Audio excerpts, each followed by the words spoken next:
This video will show you how reading and memoing can be another good strategy to adopt when starting an analysis. In NVivo, we can link a memo to any file. Later on, after we've done some coding, we will be able to link memos to any node or case. Let's return to reading Thomas's transcript. While I am reading, I want to write my thoughts about his interview in a memo. To do this, I select the Documents tab and click Memo Link.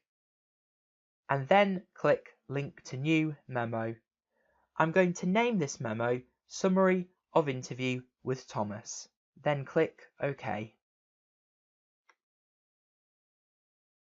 It opens a blank memo in the Detail view. I'm going to switch to start reading Thomas's interview by selecting the tab at the top of Detailed View. As I noted in my annotation, he uses a strange term, dingbatter, to identify himself as an outsider. But he goes on to say that he loves the area and admires the people. I'm going to switch to the memo.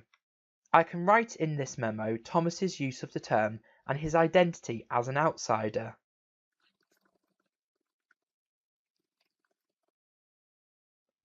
Also in the list view, you can see a memo pad next to Thomas's interview. That indicates a memo is now linked to Thomas's interview. When the memo was created, NVivo put it in the top level of the Memos folder. But I can move it to a subfolder if I wish. I'm going to create a new folder called Transcript Summaries, and then drag this memo into it. Now it's your turn to do the same in the sample project.